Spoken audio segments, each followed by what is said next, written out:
Well, what's up, YouTube? It's your girl, Shar. Come here with me. Come here with me.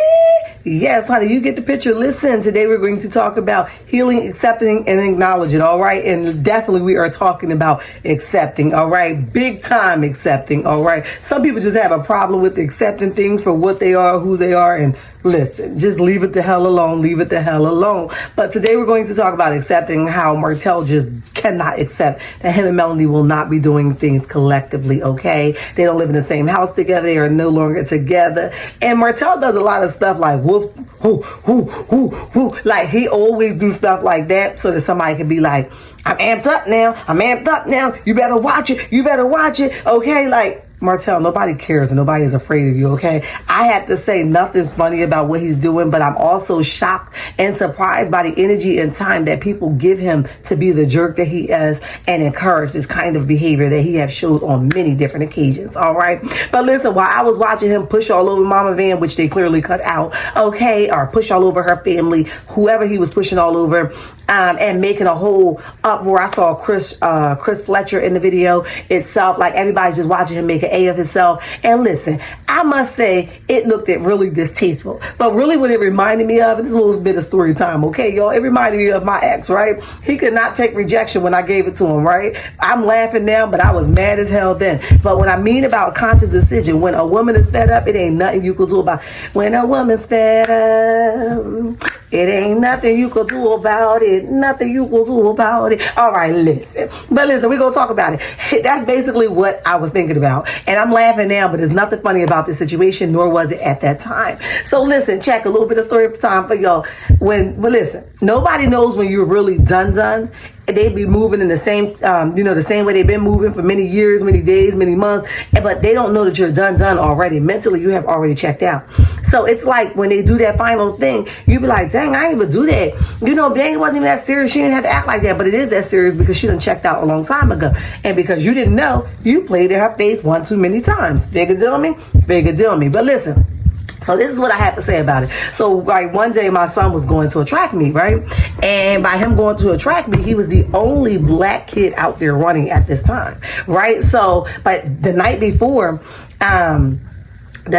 his track meet, my ex had stayed out all night long. Child, listen. My mom at the time who was living with me, because that's my mama, why not? Okay? My mom at the time who was living with me and we was doing what we do, right? She not text me. She came and she was like, girl, you better get up and you better lock your door, but somebody come busting in this door behind him.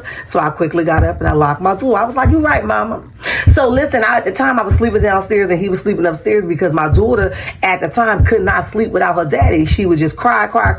So respectfully, so still with the interest, with the kids' interest at the best hall. Okay, I went and I let him sleep upstairs and I took the couch because I had already checked out, right? So I texted his phone and I said, look, don't even come back here. Stay with whoever you with. Keep it easy, okay? Cute, calm, collected. Well, lo and behold, that night, or that evening, I was getting my son ready with his little orange tracksuit on, looking all scrumptious, okay? I got my son ready for his track meet, and we about to go do what we do as the only black kid out there, you know what I mean? We ready to support my baby, right? And so here he come walking through the door like it's a game. Like, I ain't about to teach this dude a lesson, right? So he come walking through the door like, you ready to go? I said, ready to go where? Didn't I just text you and tell you to keep the same energy and go back where you was that? Okay, listen, he didn't get the memo. So this is what had happened. So I texted his phone and get my son ready. I said, you ain't getting in this car with me. So me and the kids all get in the car. We drive to the track meet. The only black kid out there. We're in the middle of a white town, okay? And I'm thinking, okay, I'm protected here. We're going to be good. I'm not thinking the dude is going to show up. Well, I thought wrong, okay? Robo showed up in a yellow taxi cab. Would y'all believe he called a taxi cab, the yellow one, to the track meet, okay? And when he get there, I'm thinking, oh my God, we're going to be out here. Lord have mercy, we're going to be out here fighting in front of all these white folks. Listen, no shade to the white folks, but I'm just saying, we're going to be out here fighting in front of all the white folks. Okay, this is going to be embarrassing. Right? So when he pulls up, I'm thinking, all right, I'm just going to focus on my son and his track meet. Go, baby, go. Right? So that's what I had did. So after the track meet was over, of course, he wanted to ride home because he clearly called a taxi cab to us, right? So I was like, all right, I ain't going to cause a discrepancy here. Let's just put him in the car. The kids, I don't want them to get all uproar. Let's put him in the car. But I already knew that he was not coming back home with me because, again, he didn't know that I had already tapped out on him, okay? So I'm thinking, okay, let's put him in the car. Let's go. We get to the McDonald's, right?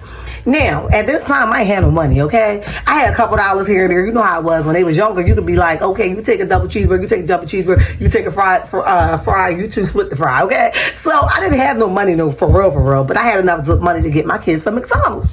So we go into McDonald's and he follows me into McDonald's and he like, oh, I paid for it. I'm like, no, I'm good. You don't got to pay for nothing. I'm good, bro. So, but knowing that I ain't really had that much money, I really did need his money, but I was too stubborn. I was like, I don't want his money because I knew he was not getting it back in the car with me. So I paid for my kids at McDonald's. You know, we walk out the car. I paid for it because I was not letting him pay for it because that would have been one way for him to go back into my house, right? So I go to the I go to the car, I get the kids all the McDonald's. Here's some McDonald's for you, McDonald's for you, McDonald's for you, McDonald's for you. Okay, so I go back to the car, I hit everybody at McDonald's, and he outside the car, you know, he started his old parade, you know, his old acting up, his whole performance, you know, like, I love you so much. Why you gonna do this to me? I'm the father of your children. And I'm like, you are not getting back in this car with me. I mean, at this point, he's falling all over the curb. I mean, he got slobber coming down his face. He done hit the pavement. Why me, Lord? Why me? Why? Okay, so by him doing that, and I'm laughing, y'all, but this was not funny at the time, right? So he like, why me, Lord? Why me? So I'm thinking, you can do that all you want. I saw this performance before. You are not getting back in my car. Because I knew if I put him back in the car, it was going to be hell to get him out, right? So I go, I'm like, all right, he crying and carrying on. I know the kids is wondering what's going on. So I remember praying to God in that moment. I just laid my head back on the headrest and I said, God, I need for me to back up and not one of these kids cry. And child, listen, ain't nobody crying, not one of them kids cried.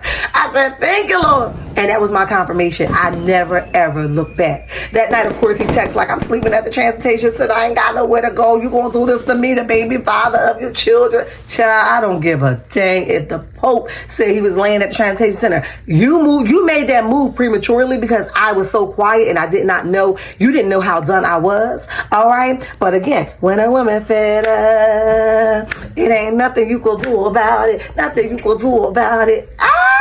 Listen. So that's what I had did. I was already done and I had already checked out. Not only did my mom say, get your dumb A up and lock that door, I had already prepared that you could be out here trying to like take me out of here. STDs are real, okay? You could be really trying to take me out of here. So it was so many other things that I had put into factor. And I had already been going through this for a long time. Like a long time. So I had already was done. With that being said, so when Martell bust through all them people at the skating ring, ta-da, I'm here, I'm the daddy of the year, I'm a super daddy, I'm a good father.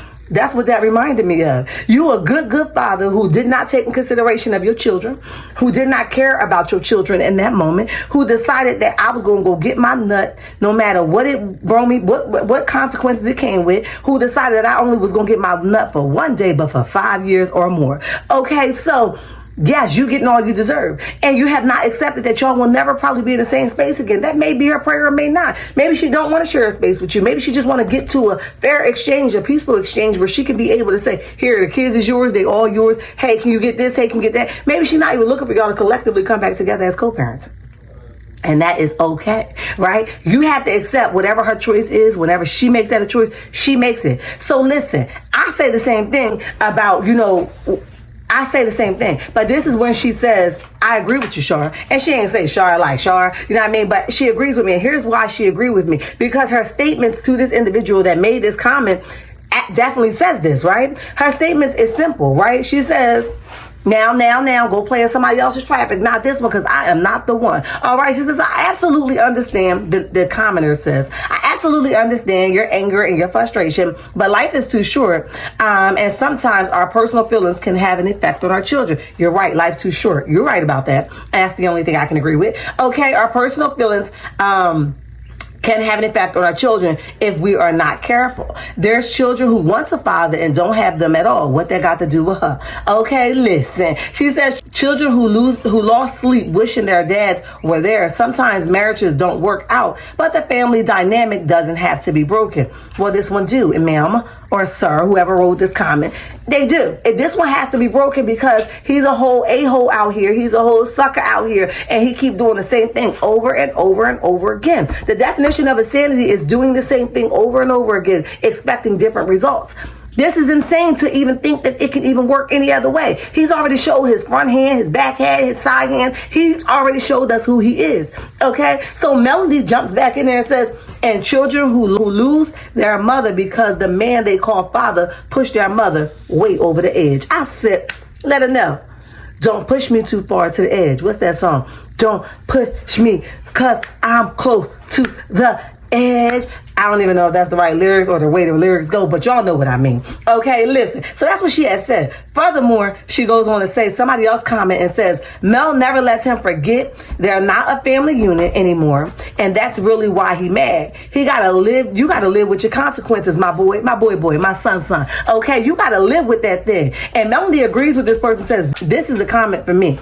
And the way some women move based on the comments and DMs, I see why men continue to cheat and you end up still in toxic-ish. You obviously don't get setting boundaries, sticking to them, and not allowing yourself to be disrespected. The first step in good co-parenting is respecting each other. Now, what if a fight had broken out because my family been waiting to see him anyway? Okay, what she meant was my family been waiting to see his A. That's what she meant, okay? And she says, so 3 to 5 people ended up being arrested.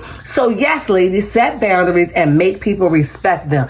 Make them put some respect on your name. And I couldn't agree with her more. Okay? The simple fact is that if you don't set boundaries for somebody like a Martell, you are going to be in of trouble. Okay, I'm done. A world of trouble, because you have to set boundaries, because one, he wants to control everything. He wants to make it look like he's somebody he's not. And he wants everybody to boost him up to a place that he didn't work to get to. Nobody's entitled to do that, and she don't have to do that. I know this video was a little bit long, but child, the first video I had my mic hooked up, girl, and there was no sound. So I hope this one is just as pleasing as that one, because I was lit in that last one. Okay, but since I'm a lit individual, we're going to just call it the Litty Lit Chat. All right, listen. Do 4 things with me. Meet me in the comment section. Turn your notification on. Hit the like button and subscribe. Bye. Never be that person to try to tell someone else what they should do. Okay? What works for you works for you. No one has the exact same situations in life. And what works for you works for you. Just like I wouldn't tell somebody, oh, well, you know, because I wouldn't do it, I wouldn't say, well, you shouldn't have been there, or you shouldn't do that. No. Do what works for you. Do what you feel is in the best interest of you, the best interest of your emotional stability, your mental peace. Do what's best for you. It really doesn't care. It doesn't matter. And you shouldn't care what anybody else feels, right? Do what's best for you, period.